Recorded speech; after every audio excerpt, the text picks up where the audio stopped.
자, 요한복음 8장으로 이제 시작하겠습니다. 요한복음 8장은 아주 유명한 사건으로 시작하죠.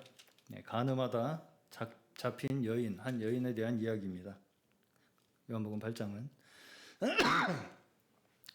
그래서 이제 전체적인 내용을 읽으셔서 아시겠지만 이 유대인의 지도자들, 서기관과 바리새인들이 음행 중에 잡힌 여자를 끌고 와서 예수님께 이제 어떻게 할 것입니까? 이런 이제 뭡니까? 시험을 하는 장면이 나옵니다. 예수님께 어떻게 이 죄인을 어떻게 처분하시겠습니까? 이런 이제 논쟁을 촉발시키는 그러한 사건을 우리가 볼 수 있습니다.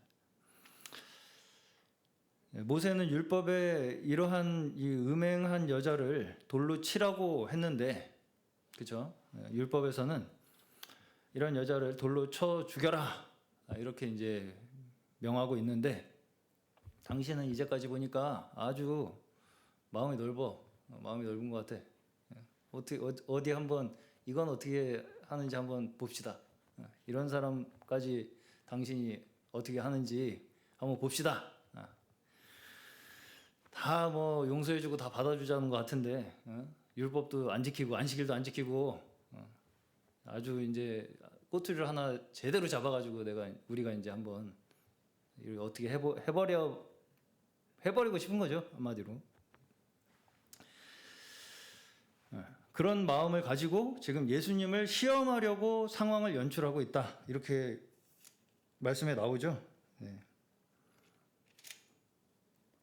6절에 보시면 그들이 이렇게 말하면 고발할 조건을 얻고자 해서 예수를 시험함이러라, 이렇게 이야기를 명확하게 하고 있습니다. 그러니까 이제 예수님께서 어떻게 하십니까? 갑자기 몸을 굽혀서 손가락으로 뭘 땅에 쓰시더니 너희 중에 죄 없는 자가 먼저 돌로 치라, 이렇게 얘기를 하니까 사람들이 그러고서 이제 또 몸을 굽혀서 손가락으로 계속 뭘 쓰십니다. 땅바닥에. 그러니까 이제 사람들이 양심의 가책을 느껴서 어른으로부터 시작해서 젊은이까지 하나씩 다 갔다. 그리고서 이제 누가 남았어요? 예수님과 그 여인만 둘만 남았다. 이게 이제 이야기의 전말입니다. 그러니까 이제 예수님께서 둘만 남은 상황에 그 여인에게 뭐라고 말씀하신다고요? 나도 너를 정죄하지 아니하노니 다시는 가서 죄를 범하지 말라 하신 그 예수님이 그 음행한 간음 중에 잡힌 여인을 용서하셨다, 이런 이제 이야기로 우리가 잘 알고 있습니다. 그렇죠? 그래서 예수님의 한없는 자비와 한없는 용서, 이러한 이 교훈으로 우리가 아주 잘 알고 또 많이 들어보신 그런 이야기일 것이라고 생각합니다.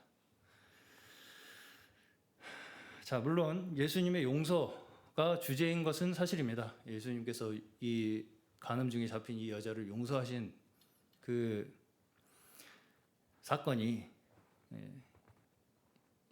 여기에서 말씀하시고자 하는 주제라는 것은 사실이에요.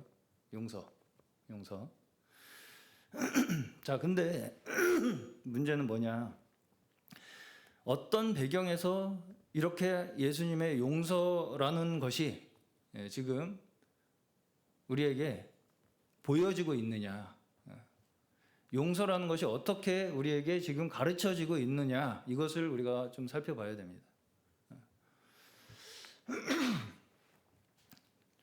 저희가 이제까지 이 요한복음 7장까지 함께 나누면서 우리가 계속해서 무엇을 발견하면서 말씀을 받냐면요, 제가 뭘 강조를 드리면서 이 말씀을 나눴었냐면, 예수님과 이 유대 지도자들 간의 이 논쟁, 대조, 이것이 계속해서 반복되면서 일어나고 있다는 것을 제가 계속해서 강조드리고 반복하면서 이 요한복음 7장까지를 말씀을 나눴습니다. 그리고서 그러한 논쟁 가운데서 유대 지도자들의 반감이 계속해서 증폭되죠. 더 미워집니다. 예수님이 점점점 그라데이션 분노가 치밀어요. 한마디로 이게 점점 화가 쌓여서 이제 나중에 어떻게 해요? 예수님을 죽이죠. 그게 그냥 한순간에 충동적으로 죽인 게 아니라 이 유대인들도요. 죽일 명분과 건덕지를 잡으려고 계속 쫓아다니면서 계속 시비를 걸고 계속 논쟁을 하는데 그 자기들이 시비 걸고 논쟁하는 그 일이 반복되면서 스스로 자기들의 감정을 주체하지 못해서 결국은 예수님을 죽이게 되는 결말까지 오게 된다. 이것이 요한복음에서 우리에게 말씀하시는 큰 맥락입니다. 계속해서 이 대조가 반복돼요.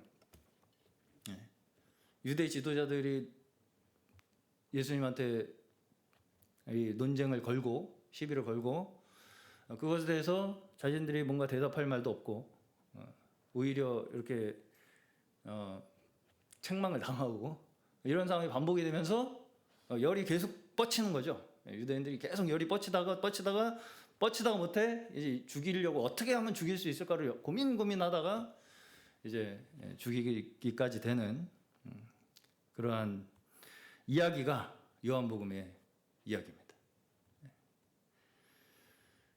자, 다시 말해서 예수님의 인생 자체가 무엇을 목적으로 오신 분이라는 거예요? 그러면 결국 죽기 위해서 오신 분이라고 해요. 예수님은 죽기 위해서 오신 분이에요. 아닌 것 같으신가요? 예수님은 죽기 위해 오신 분입니다.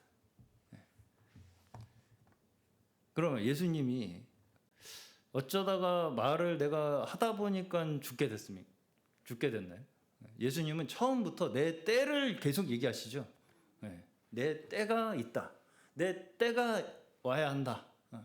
내 때가 아직 이르지 않았다. 이 말씀을 계속 하십니다. 요한복음 2장에서부터 줄기차게 하시죠. 그 얘기를. 그 물을 포도주로 바꾸시는 그 사건에서부터 자신의 때에 대한 이야기를 계속 하시는 거예요. 그 때라는 게 결국은 내가 죽어야 할 때를 말씀하시는 거잖아요. 그렇기 때문에 예수님은 어떤 사소한 일에 있어서도 다 자신의 운명이 거기에 결부되어 있는 거예요. 내 생명, 내가 죽어야 할 운명을 타고난 사람이라는 내 존재라는 그 자신의 운명을 온전히 받아들인 인생을 사신 분이 예수님이라는 것입니다. 무슨 운명이에요? 죽어야 할 운명. 나는 죽어야 할 운명이다. 그러니까 어떤 면에서 예수님은 내가 죽기 위해 태어난 존재라는 걸 온전하게 받아들인 분이라는 것입니다. 이상하게 들리시겠지만 예수님은 그런 분이에요. 예수님은 내가 죽기 위해서 이 세상에 태어난 존재라는 걸 완전히 받아들인 분이 예수님이에요.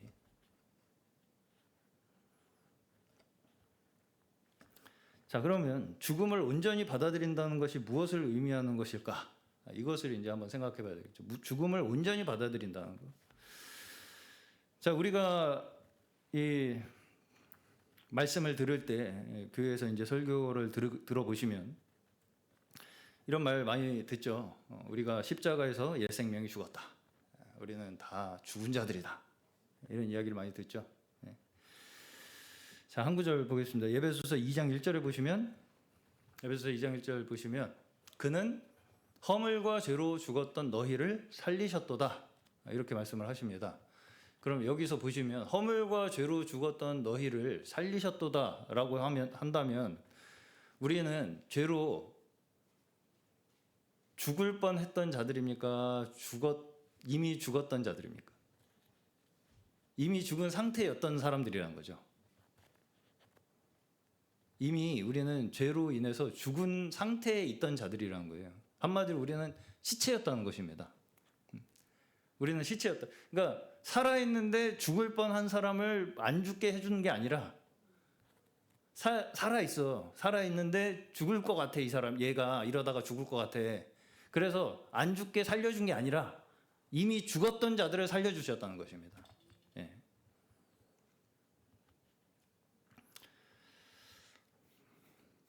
자, 이것이 뭘 의미하는 것이냐면 우리는 애초에 예수님을 알아볼 수도 없는 상태에서 우리가 시작한다는 것입니다. 우리가 예수님을 애초에 알아볼 수도 없는 그러한 상태에서 우리는 인생이 시작된다고요.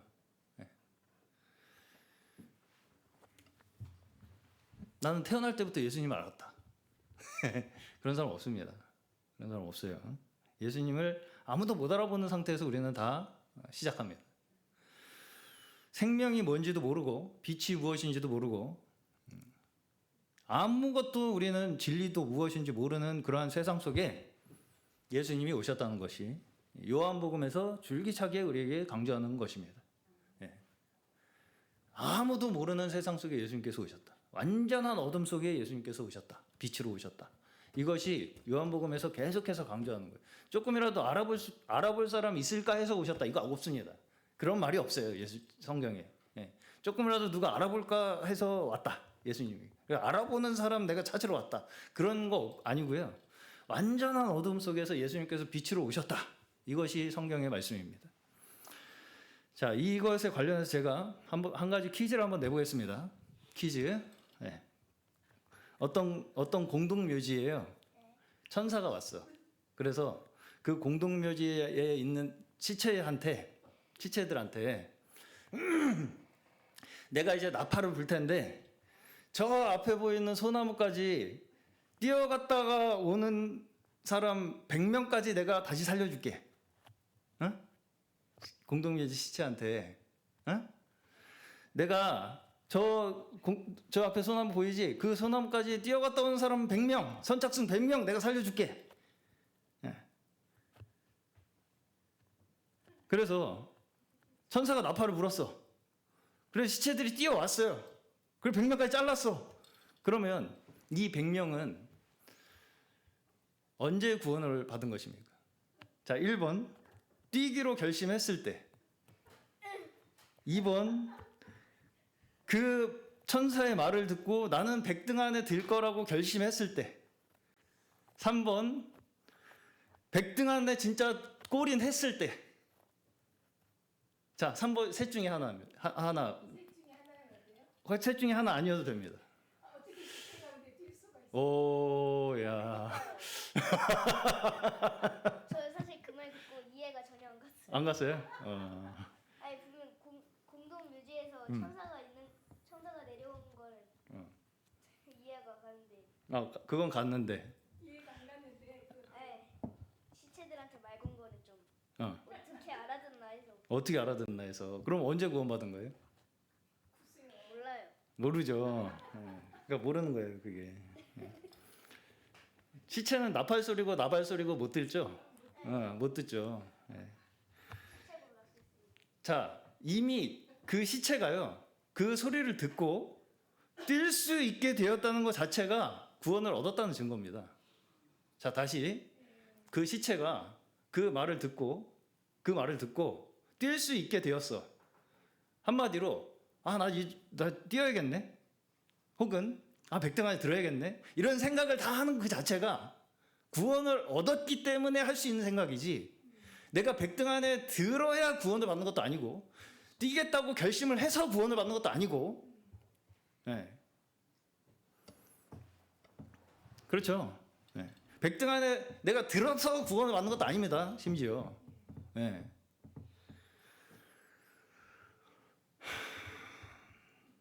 무슨 말씀인지 이해 가십니까? 네. 이미 내가 그 말을 듣고 있는 그 자체가 구원을 받았다는 증거라고요.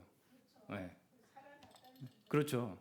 그래서 우리는 어디에다 자꾸 근데 구원의 근거를 대냐면, 내가 회개를 했다. 나 회개했다. 나 회개했어. 나 믿기로 했다. 오늘부터 영접했다. 나 오늘. 네.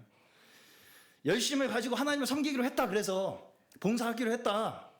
이런 걸 가지고 자꾸 우리가 구원받았다는 증거를 삼으려고 한다고요, 우리가. 예. 그런데 그 모든 것이 이미 우리가 구원을 얻은 자의 결과이고 반응이라는 것입니다. 예. 예. 그 모든 것들이 이미 구원을 얻었기 때문에 우리가 얻게 되는 결과이고 반응이라는 거예요. 회개, 열심, 결심, 의지, 믿음, 이 모든 것들이 우리가 이미 구원을 받았기 때문에 얻게 되는 결과이고 반응이라는 것이지, 내가 믿었기 때문에 구원을 받는 게 아니라는 것입니다. 한마디로. 예. 그것이 우리가 굉장히 착각하기가 쉬운 순서예요. 예. 그런 것들이 우리가 구원을 받는 방법이나 조건이 되지 않는다는 것입니다. 내가 뭘 어떻게 해서, 내가 믿어서, 내가 내 의지를 사용해서 뭘 어떻게 뭐 하기로 해서, 결심을 하고 결단을 해서 뭐. 그래서 내가 진짜 구원을 받았나? 나는 몇 등 정도지 그러면 지금? 나는 다른 사람들이 어떤 음성을 들었다고 하는 거나 기적적인 체험을 했다거나 이런 것도 별로 없는데, 예? 그렇다고 엄청나게 회개를 뭐 눈물을 펑펑 흘리면서 한 적도 별로 없고, 나는 회개 뭐 무슨 무슨 갑자기 귀에서 뭐 하나님이 너 오늘부터 내 자녀로 살지어다 이런 말도 들어본 적도 없고, 예?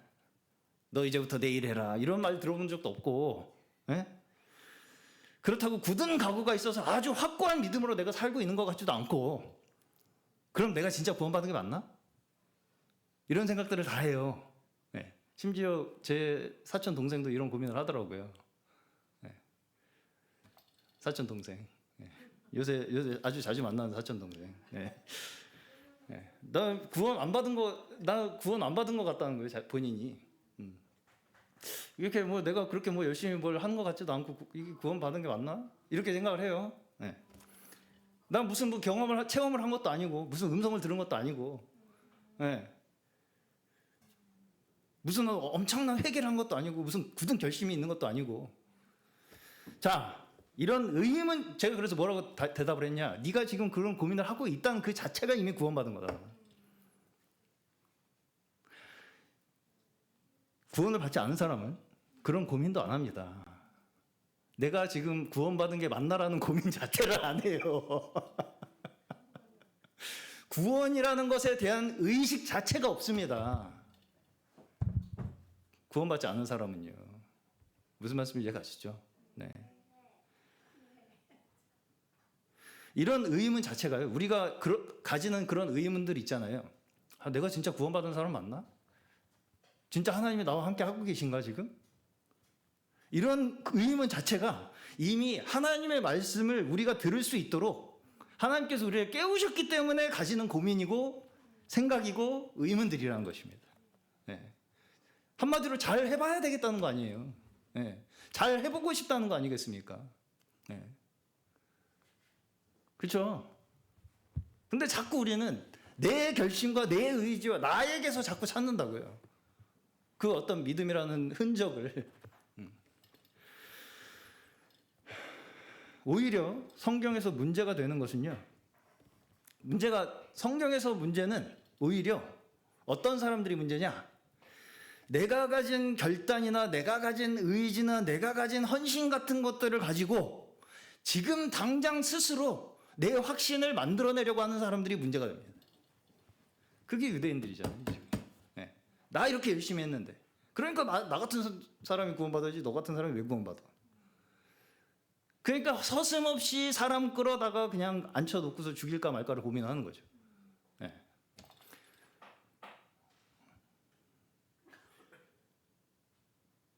지금 당장 내 스스로의 확신을 내 손에 쥐고 싶은 거예요. 네. 왜요? 더 이상 고민 안 하고 싶으니까. 네.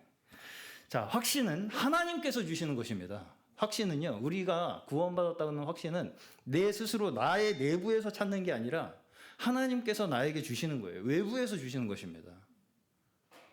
네. 그것도 어떻게 주시느냐? 천천히 서서히 인생이라는 전 과정을 통해서 알려주십니다.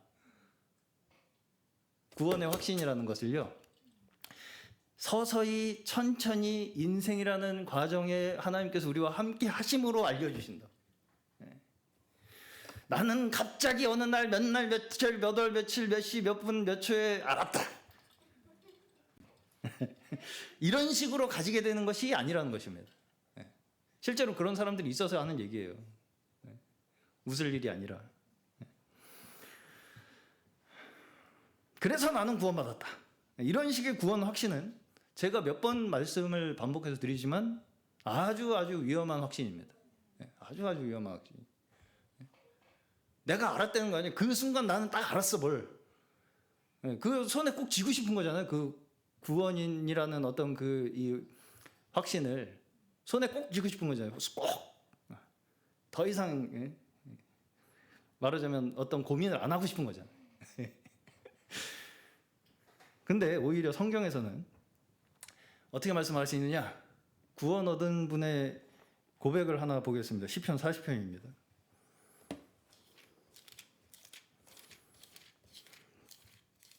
시편 40편 1절에서 4절까지만 제가 읽어보겠습니다. 내가 여호와를 기다리고 기다렸더니 귀를 기울이사 나의 부르짖음을 들으셨도다. 나를 기가 막힐 웅덩이와 수렁에서 끌어올리시고 내 발을 반석 위에 두사 내 걸음을 견고하게 하셨도다. 새 노래 곧 우리 하나님께 올릴 찬송을 내 입에 두셨으니 많은 사람이 보고 두려워하여 여호와를 의지하리로다. 여호와를 의지하고 교만한 자와 거짓에 치우치는 자를 돌아보지 아니하는 자는 복이 있도다. 아멘. 여기서 보시면 이 시편의 시인은 나 구원 받았으니까 건들지 마 이거 아니죠. 구원을 사모하죠. 기가 막힐 웅덩이에 있죠 지금. 기가 막힐 웅덩이에 있어요. 수렁에서 있어요.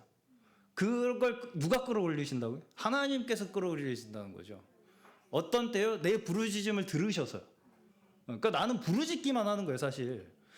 그 기가 막힐 웅덩이와 수렁에서 그냥 부르짖을 수밖에 없는 처지예요, 나는. 근데 하나님께서 그 부르짖음에 들으시고 응답하셔서 끌어올리신다는 거죠. 그런데도 우리는 자꾸 이 구원이라는 것을 내 손 안에 쥐고 싶어 한다는 거예요. 그걸 무슨 하나의 어떤 기계적인 공식으로 자꾸 대입을 해가지고 나 이렇게 했으니까 구원 내놓으셔. 약간 이런 식으로 이제 하나님께 대든다는 것입니다. 부르짖었잖아 내가. 그게 부르짖는 거니까. 부르짖었잖아 어제 내가. 근데 왜 안 해? 나 빨리 구해줘야지. 끄집어줘야 될 거 아니에요 지금. 나 부르짖었으니까. 그건 부르짖음이 아니죠. 부르짖음은 그냥 부르짖음의 상태에 있는 그 자체죠. 왜 자꾸 우리는 이 구원을 이렇게 손에 쥐고 싶어 하겠습니까? 더 이상 마음고생 안 하고 싶다는 거죠.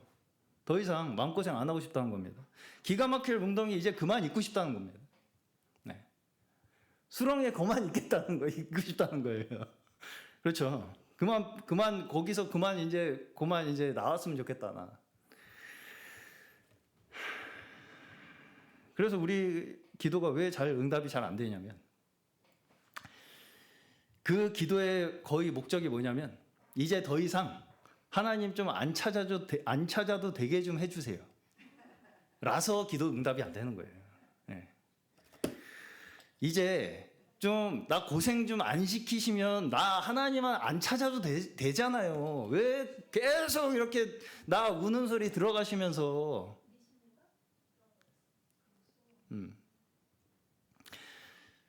매번 힘들다고 하소연하는 것도 자존심 상하고 그렇잖아요.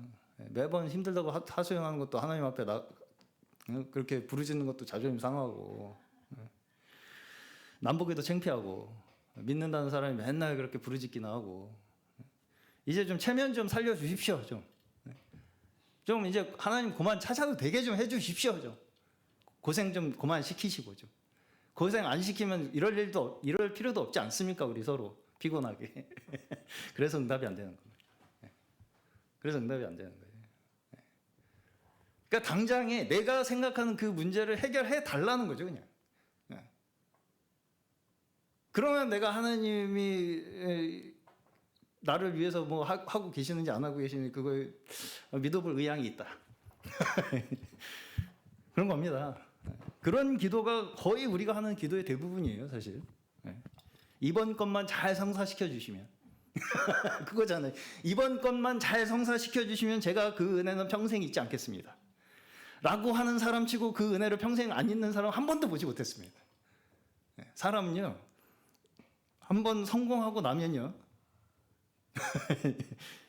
보신 적 있으십니까? 그 은혜를 평생 잊지 않고 갚는 사람 보신 적 있으십니까?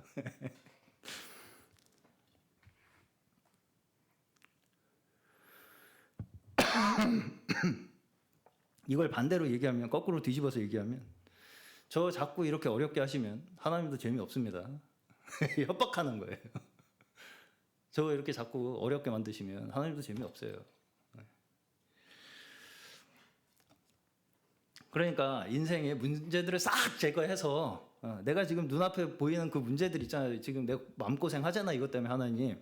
이거 싹 지금 한 방에 싹 해결해 주시면, 근심 걱정 없이 살게 해 주시면 참 서로 신간을 편하겠네. 그거거든요. 우리 기도가 거의 대부분 그렇다는 거예요. 네. 이걸 다르게 이야기하면 뭐라고요? 이제 하나님 안 찾아도 좀 혼자 잘 살게 좀 해주세요. 지금 좀. 네. 이제 하나님 그만 안 찾아도, 하나님 안 도와주셔도 내가 혼자 이제 잘 살게 살 수 있게 좀 이제 해주세요. 좀 놔주세요. 좀 저 좀 피게 좀 인생 좀 피게 해주세요. 좀 그냥.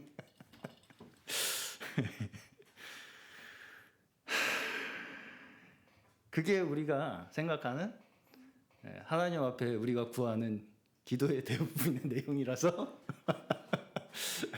응답이 잘 안 되는 겁니다. 자, 예수는 어디서 만납니까, 우리가? 예수님은 답이 없는 곳에서 만납니다. 예수는 답이 없는 곳에서 만나는 거예요. 근데 우리는 어떻게 기도한다고요? 내가 답까지 다 알려주면서, 답까지 다 알려줘. 지금 이렇게 해주시는 게 답이에요. 이렇게 해주세요. 그러니까. 이렇게 하면서 내가 원하는 대로 해결해 달라고 하는 기도. 내가 원하는 대로 해결해 주셔야 된다는 기도. 이런 기도는 하나님을 무슨 자판기 기계로 생각하는 기도입니다. 돈 넣으면 음료수 나오죠. 자판기에다 돈 넣으면 음료수 나오죠. 그런 거 똑같이 열심이나 봉사나 내 열심 같은 걸 딱 넣으면 내가 원하는 보상이 딱 나올 거라고 생각하는 거예요. 그러니까 문제가 해결될 거라고 생각하는 거죠. 내가 뭔가를 막 거기다가 투입을 하면, 열심이나 봉사나 열심 같은 걸 거기다 투입을 하면 내가 원하는 결과가 똥 거기서 나올 거라고 생각하는 거라고요. 자판기처럼. 여기 요한복음 8장에 간음 중에 잡힌 여자를 예수님 앞에 데려오는 이유가 뭐라고 하고 있냐면, 예수님을 고발할 조건을 얻으려고 시험하기 위해서라고 이야기를 하고 있습니다. 자, 이 사람들이 지금 첫 번째 문제가 뭡니까? 이 사람들의 첫 번째 문제가 뭐예요? 사람 목숨을 가지고 지금 장난을 하고 있는 게 첫 번째 문제입니다. 무슨 얘기냐면, 아무리 이 사람이 죄를 지었다고 해도, 이 여인이 죄를 지었다고 해도 한 사람의 목숨이 왔다 갔다 하는 일 아닙니까? 그렇잖아요. 이 일이 아무리 이 사람이 죽을 죄를 지은 사람이라고 해도 한 사람의 목숨이 왔다 갔다 하는 일을 가지고 그 한 사람의 목숨을 빼앗을 것이냐 살릴 것이냐 하는 문제를, 생사여탈권을 가지고 있는 그 상황에서 예수님을 고발할 트집을 잡기 위해서 그 한 사람을 희생양을 삼고 있는 거죠. 사이코패스입니다, 거의 이거. 그 자체가 이미 그들에게는 다른 사람의 생명 따위는 안중에도 없는 겁니다. 얘가 죽고 사는 건 별 상관이 없는 거예요.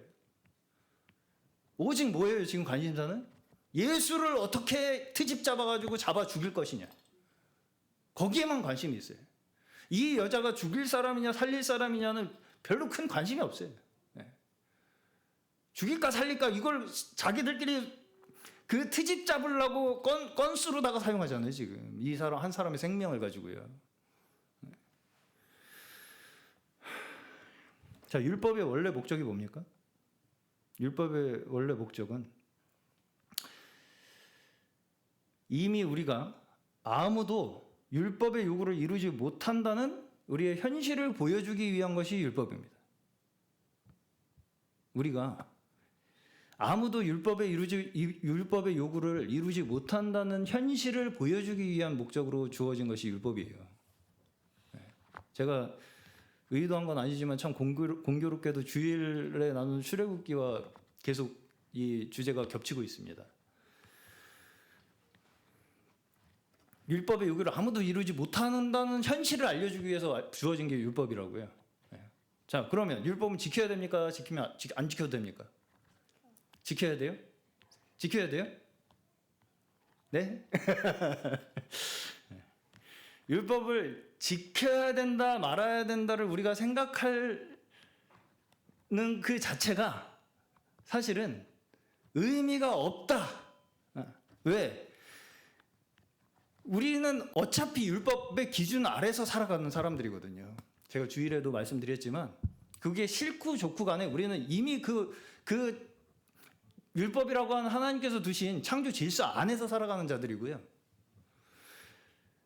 그럼에도 불구하고 그 모든 율법의 요구를 이루지 못하는 운명으로 살아가는 자들이 우리 인간의 죄인된 현실이라는 것을 알려주기 위해서 율법이 주어졌다. 이것을 제가 계속 말씀을 드리는 것입니다. 자, 그래서 율법이라는 것은 한마디로 우리 인간이 스스로 만들어낼 수 있는 최상의 완벽한 상태를 기준으로 제시하는 것이 율법이에요. 그러니까 율법을 완벽하게 다 지키고 살면 그 사람이 말하자면 하나님이 원래 창조 때부터 목적하신 사람의 모습으로 살 수 있는 그 기준이 율법이라는 거예요. 그게 율법입니다.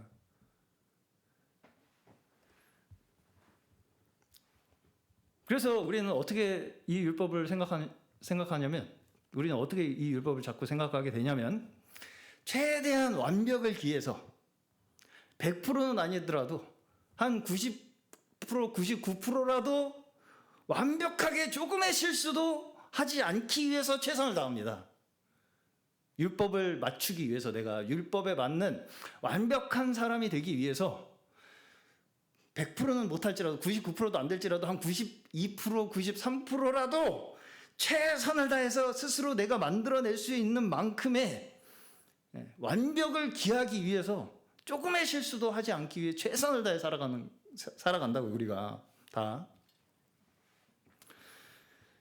그래서 우리는 뭐가 최선이냐면 우리가 할 수 있는 최선이 뭐냐면요. 다른 사람들에게 약점 잡히거나 우습게 보일 일을 안 하고 사는 것이 우리가 할 수 있는 최선입니다. 그래서 최선을 다해서 조심조심. 다른 사람의 약점 안 잡히려고, 우습게 안 보이려고. 그래서 우리가 완전 무결한 신앙생활이라는 걸 어떻게 생각하냐면 아무런 나에게 흠잡을 것이 없다는 것을 증명하기 위해서 사는 것이 신앙생활이라고 생각합니다. 완벽한 신앙생활. 내가 완벽한 신앙생활을 하는 이 신자라고 생각하는 것이 뭐냐면 아무런 흠잡힐 것이 없다는 것을 증명하기 위해서 살아 항상. 나 그렇게 웃은 사람 아니야. 나 그렇게 약점 잡힐 만한 일한 사람 아니야. 뭐 이런 걸 증명하는 게 신앙생활의 전부라고 생각한다고요, 우리가 다. 자, 근데 이것은 다른 사람들을 향해서 하는 생각입니까? 이런 생각이 내가 다른 사람들에게 약점 잡히거나 우습게 보이지 않기 위해서 내가 신앙생활을 하는 것이 다른 사람들을 향해서 내가 신앙생활을 하는 거예요? 아니죠.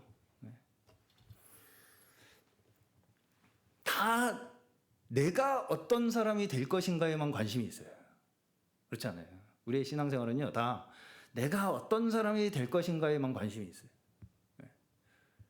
내가 다른 사람을 위해서 어떤 사람으로 만들어질까에는 관심이 없고요. 나라는 사람을 내가 어떻게 혼자서 완벽하게 이렇게 만들어 나갈 것인가만 관심이 있다고요.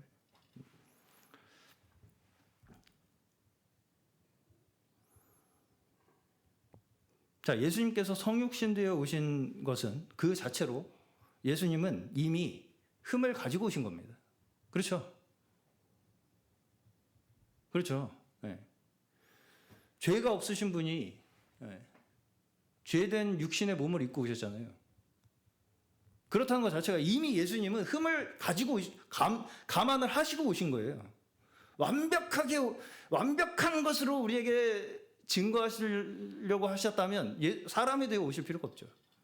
그냥 딱 지켜 이거 끝. 안 지키면 끝. 그냥 이렇게 하면 됩니다.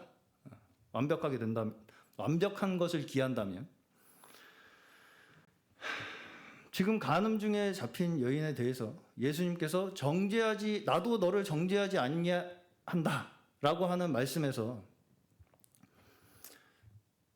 볼 때, 나도 너를 정죄하지 않는다라는 말씀을 볼 때 우리는 예수님이 용서하셨으니까 용서하셨나 보다 이렇게 생각을 하는 거지. 만약 실제 우리 앞에서 이런 일이 벌어졌다면, 만약에 실제 우리 눈앞에서 이런 일이 벌어졌다면 누구 편을 우리가 더 들게 될지 생각을 해봐야 할 문제라고 생각합니다. 용서가 답인지 아니면 원칙대로 처리해야 되는 게 답인지. 저는 이 사람들이 그나마 양심의 가책을 느꼈다는 것만 해도 전 대단하다고 생각했습니다. 죄송한 얘기지만 저는 끝까지 돌 하나 들고서 남아 있었을 것 같습니다. 그 자리에. 죽여야지. 죄진 사람. 왜 다 가버리지? 저 사람들 다 뭐 뒤가 구린 게 있구만. 나는 구린 거 없는데. 나는 죽일 수 있는데. 난 꺼릴 거 없어. 난 떳떳하게 돌 던질 자신 있어. 저는 그랬을 것 같아요. 저는 그 자리에 그냥 돌 들고 혼자 서 있었을 것 같아요.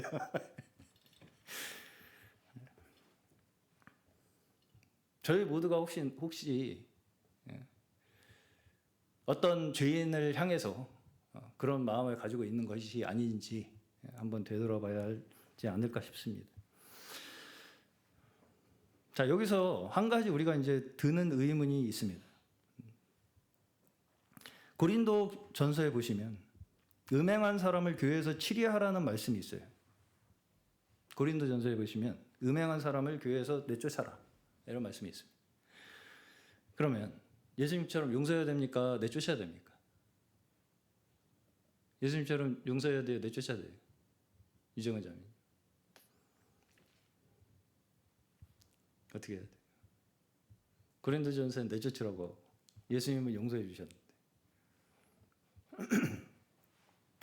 자, 여기서 오해하지 않고 우리가 이 성경 고린도전서를 읽으셔야 할 것이 무엇이냐면, 음행한 사람을 쫓아내는 것이, 지금 사도 바울이 고린도전서에서 음행한 사람을 쫓아내는 것이 교회의 정결성을 유지하기 위한 목적이라고 지금 말씀하고 계시는 것이 아니라는 거예요.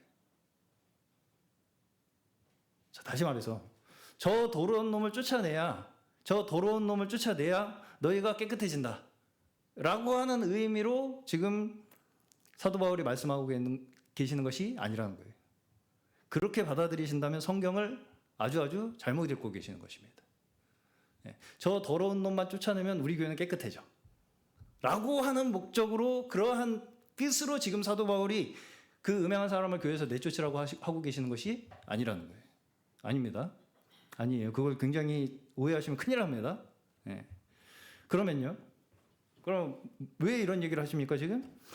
고린도 전서에서의 핵심은요, 너희가 그렇게 영적이라고 하는 것을 내세우고 은사를 자랑하고 스스로 지혜 있다고 자랑하고 자부하면서 정작 너희 내부에서 일어나고 있는 이러한 문제에 대해서는, 음행의 문제에 대해서는 아무런 감각이 없다는 그 자체가, 너희가 아무도 지금 그거에 대한 문제의 심각성을 모르고 있다는 그 자체가 너희 모두가 사실은 공통적으로 같은 문제를 가지고 있다. 이 이야기를 하는 것입니다. 그걸 지적하는 거예요. 사도 바울은 그걸 지적하는 겁니다. 왜 쫓아냈냐 안 쫓아냈냐의 어떤 옳고 그름의 문제를 이야기하는 것이 아니라 이미 너희가 그거에 대한 감각을 다 잊어버렸다 지금. 그게 뭐가 잘못됐는지 그걸 어떻게 판단하고 어떻게 처리해야 되는지에 대한 모든 감각을 다 잊어버렸다 너희가 지금. 그러면서 뭐만 한다고요? 영적이라고 자랑하고 은사 자랑하고 능력 자랑하고 지혜 있다고 자부하면서 서로 막 그러면서 분쟁하면서 정작 정말 교회에 심각하게 우리가 생각해야 될 그런 문제들에 대해서는 아무런 판단도 없고 어떤 그 감각도 없이 있는 그 자체가 너희도 다 똑같은 거다. 그런 얘기를 하는 거예요. 그게 고린도전서 5장에 나옵니다. 고린도전서 5장 보시면 5장 2절 보시면 그리하고도 너희가 오히려 교만하여져서 어찌하여 통한이 여기지 아니하고 그 일 행한 자를 너희 중에 쫓아내지 아니하였느냐. 문제가 뭐라는 거예요 지금? 교만하여져서 통한이 여기지 않는 게 문제라는 것입니다. 그런 일이 발생한 것에 대해서 교만하여지고 그런 일이 있는데도 교만하여지고 통한하게 여기지 않는 것이 지금 문제라는 거예요. 이 사람들의. 왜 안 쫓아냈냐 놔뒀냐 이런 결과적인 잘잘못을 지금 따지자는 얘기가 아니에요. 지금 사도 바울은. 이미 너희가 그런 일에 대해서 아무 감각도 없고 애통함도 없고 겸손함도 없고 그저 그냥 외적으로 영적인 무슨 말을 하는 거 은사나 지혜나 뭐 그런 자기가 가진 능력 같은 거 가지고 서로 옳고 그름을 가지고 싸우고 앉아있는 그 자체가 음행하는 것과 같다는 얘기입니다. 그러니까 못 알아본다는 거예요. 너희가 그래서 음행하는 자 실제 음행의 사건이 벌어져도 그걸 구분해내지 못한다는 것입니다. 왜냐하면 너희도 결국은 다 음행하고 있는 거랑 똑같기 때문에. 5장을 보시면 고린도전서 5장을 보시면 11절에 보시면 이 문제가 신앙적으로 본질적인 문제라는 것을 설명합니다. 이제 내가 너희에게 쓴 것은 만일 어떤 형제라 일컫는 자가 음행하거나 탐욕을 부리거나 우상숭배를 하거나 모욕하거나 술 취하거나 속여 빼앗거든 사귀지도 말고 그런 자와는 함께 먹지도 말라 이렇게 말씀을 하죠.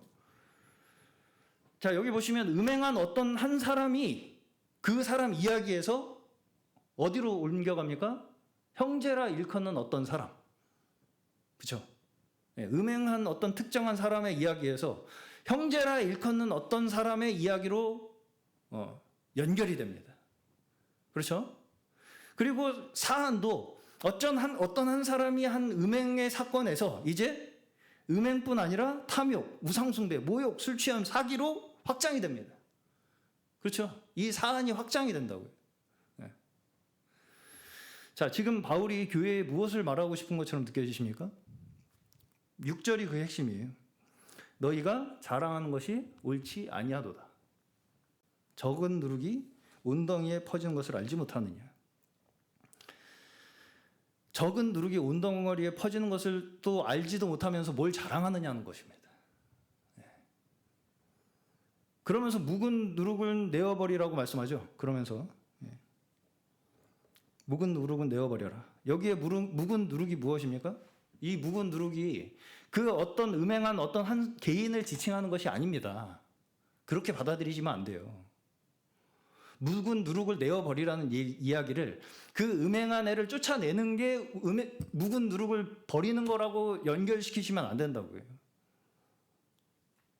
그럼 뭐가 묵은 누룩이겠습니까? 진짜 우리가 조심하고 버려야 할 죄가 뭔지도 모르면서 자랑만 하는 게 묵은 누룩입니다.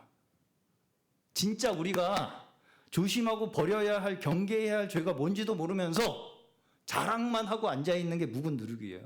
그걸 버리라는 거예요.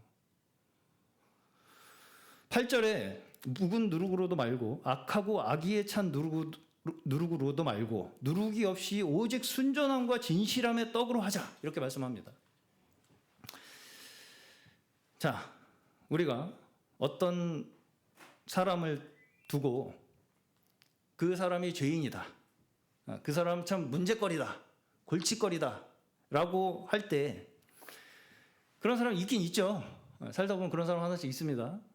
집에도 있고 교회도 있고 어디나 있습니다. 그러면 그런 사람이 있을 때 그런 사람에 대해서 우리가 어떤 마음을 가져야 하는가에 대한 이야기입니다. 한마디로. 자, 5절을 보시면 계속 고린도전서 5장이에요. 5절을 보시면 그 사람을 치리하는 목적이 뭐라고 이야기를 하냐면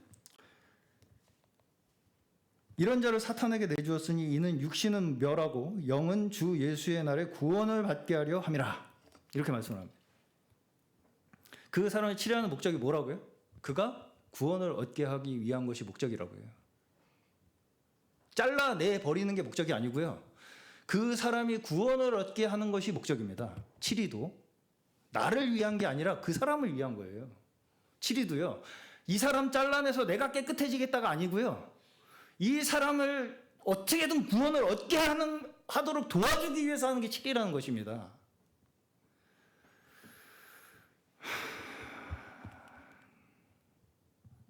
그러한 그것이 그에게 진정 구원이 되기를 바라는 진실된 마음이 있어야 한다는 거예요. 악의에 찬 누룩으로도 하지 말라는 거잖아요. 아니 너 잘라버려서 속이 다 시원하다. 나가서 아주 그냥 지옥 불맛이나 실컷 봐라. 그건 아주 미운 마음이죠. 어떤 면에서는요. 7일한 후에 그를 위해서 우리는 더 기도해야 됩니다. 무엇을 위해서요? 구원을 얻게 하기 위해서. 죄를 짓고 7이 된 그 사람을 위해서 그 전보다 더 기도해야 된다고. 간음 중에 잡힌 여인을 돌로 쳐 죽임으로써 지금 유대인들이 자기들의 정결과 자기들의 거룩이 지켜질 것이라고 하는 것이죠. 지금 간음 중에 잡힌 여자를 돌로 쳐 죽여서 우리 조직 내에, 우리 단체 내에, 우리 유대인이라고 하는 공동체의 거룩과 정결을 지켜내겠다는 거잖아요, 지금. 그래서 지켜지겠습니까? 그게? 그렇게 해서 안 지켜진다는 것이 인류 역사 내내 증거된 현실입니다. 그렇게 해서 절대 안 지켜진다. 돌로 쳐 죽여서 안 지켜진다. 죄인 다 쳐 죽이기 시작하면 니네 다 죽는다. 그것이 인류 역사 내내 증거된 현실이에요. 자, 그러면 어쩌라는 겁니까?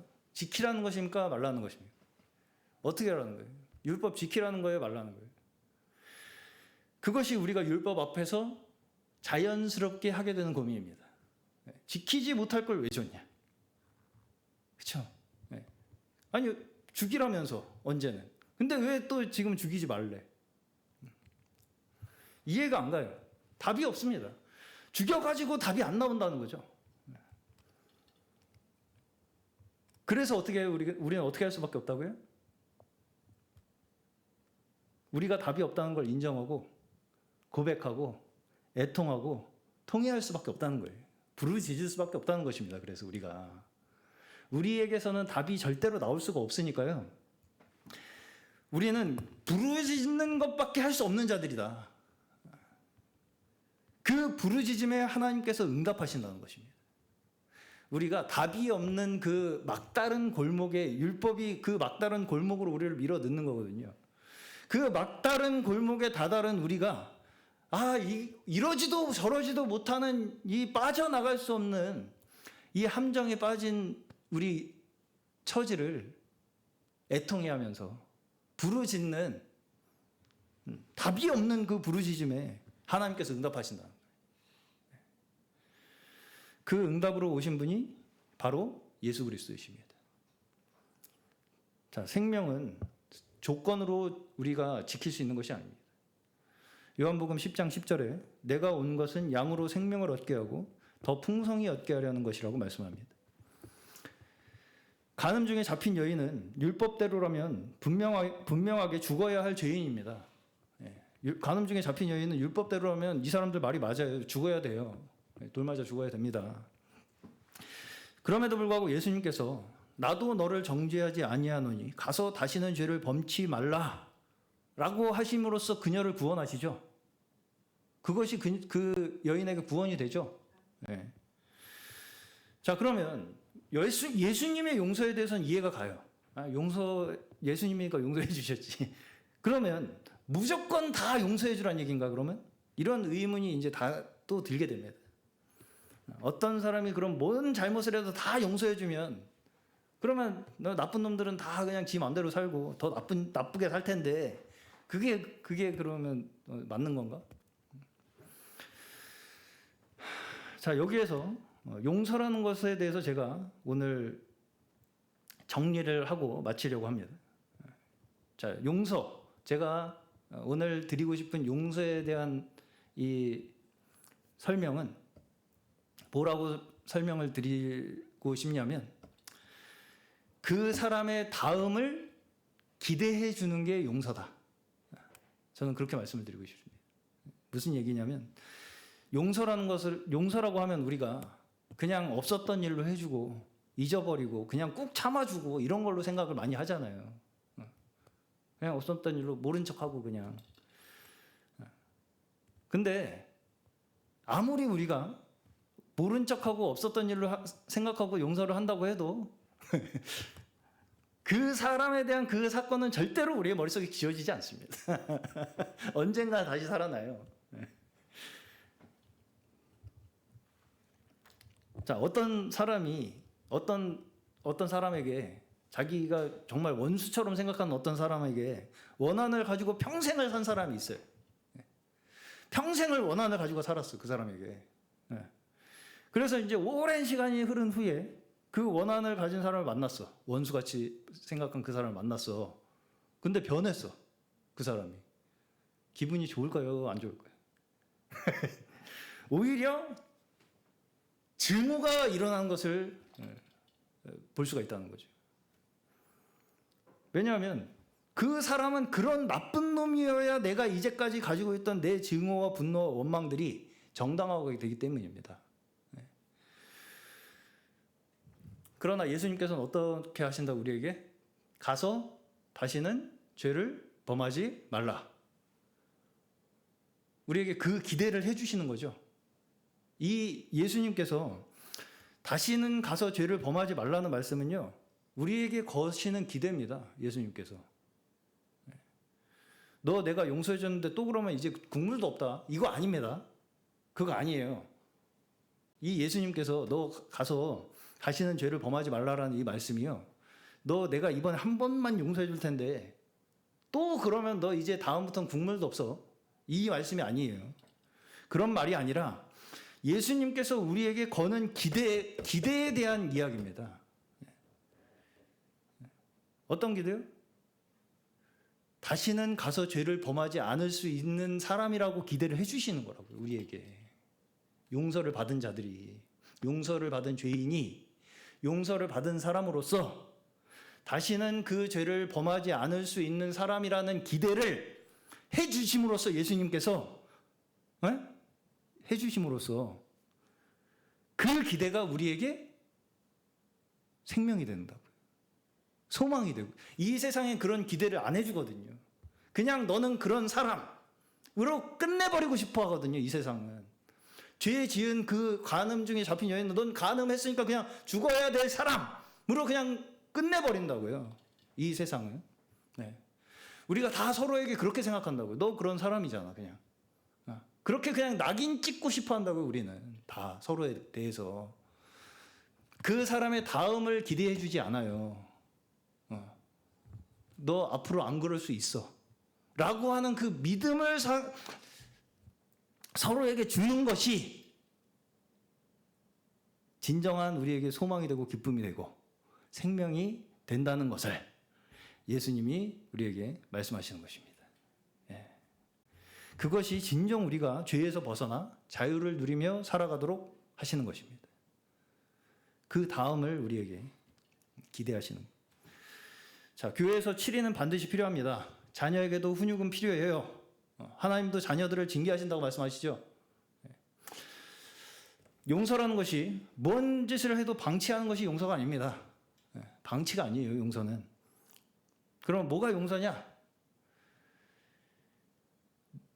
어떻게 하고 안 하고의 문제가 아니라 그와 기꺼이 운명을 함께하는 것입니다. 부둥켜 안고 싸우는 거예요, 그냥. 이스라엘이 뭡니까? 무슨 뜻이에요? 하나님과 씨름한다는 거잖아요.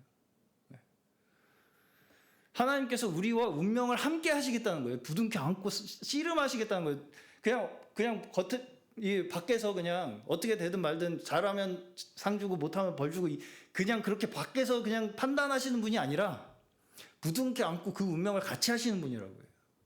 하나님께서. 왜요?